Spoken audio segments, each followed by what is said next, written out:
guys, here are the materials we'll be using in the video. We have our piping pieces, 4 of them for both sides of the trouser.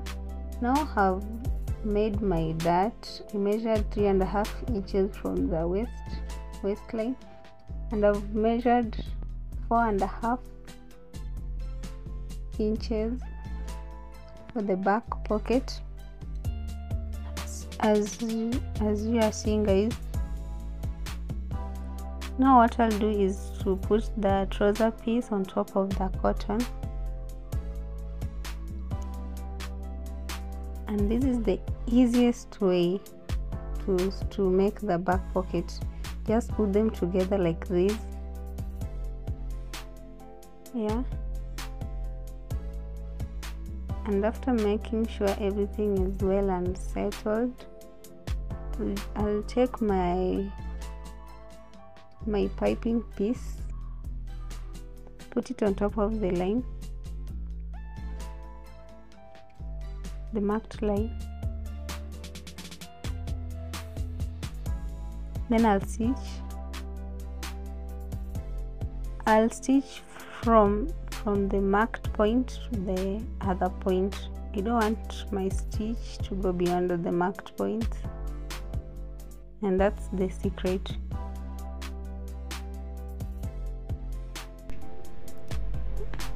I then flip it like that and put the other piping piece in front of it. Make sure you see what I'm doing, guys, in front of it. And then again, from where I started the other piece, the other piping piece, I'll start stitching from the same point,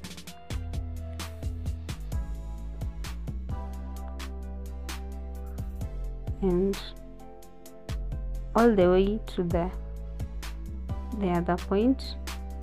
Don't go beyond the marked points. And after I'm done with that, this is what you have. We have now 2 parallel lines, stitches I mean, about half an inch apart. Now I'll cut at the center of the 2 parallel lines. I'm doing it on the wrong side to enable me see whatever I'm cutting, because I don't want to cut it blindly. And now that's what we do.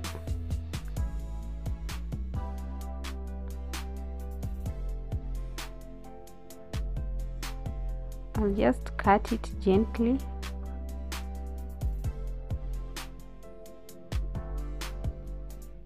at the center, and leave about a 1/4 inch away from where I started stitching, because I'm not going to cut not at the center but towards now the stitches, the parallel stitches. This will enable me to turn it easily, and you'll see how I'll do that, guys. You can watch this in a slow motion to enable you see exactly what I've done here. I'll just cut it, and this is what I mean. So when I'm turning it, I turn it with ease.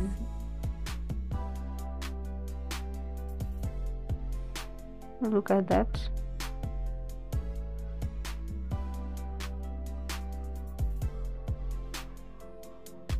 And yeah,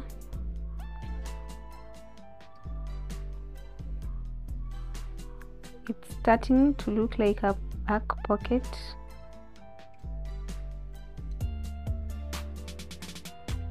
And at this point,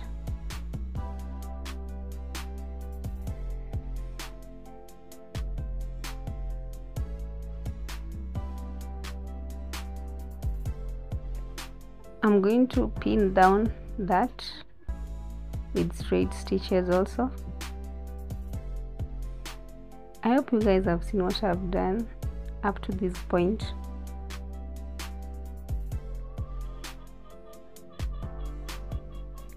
Just pin it down for both sides.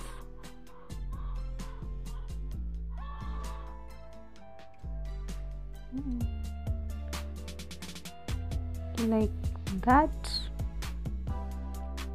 I'll do the same on the other side, and now you see it's well pinned and it's looking good and clean.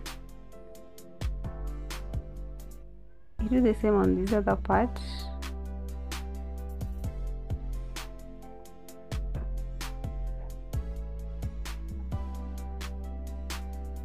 Stitch the other part too. I'm just making sure everything is straight so that it will look good on the right side and not sketchy. And after I'm done with that, what I'll do next, this is what we have, guys. I hope you like it. We are done with the right side. Now I want to start working on our pocket. I'll just stitch the first piping material we put on the cotton because I don't want it to move.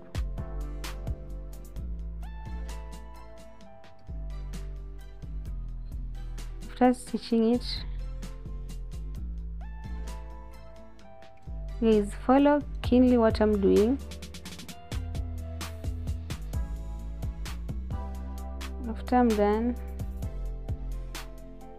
I now want to stitch the whole thing on the cotton too.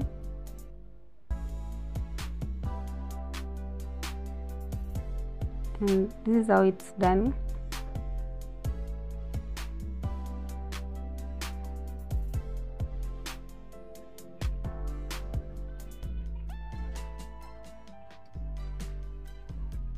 As easy as that. And then what I'll do next is now to close the pockets so that we have a finished pocket. I'm just going to fold the sides and stitch on them. You can iron first before you stitch, but I'll just do it here so that you guys can see what I'm doing. Ironing makes you do it with ease. Now I'll stitch from this bottom part to the top part of the cotton. Remember, I'm only stitching on the cotton. I remove the trouser piece away from it, and I'll do the same on the other side of the cotton. And this is the easiest part of it all when making a back pocket.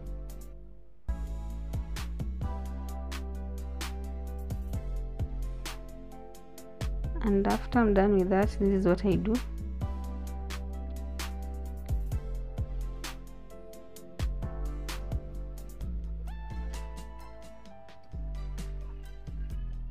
Yeah, guys.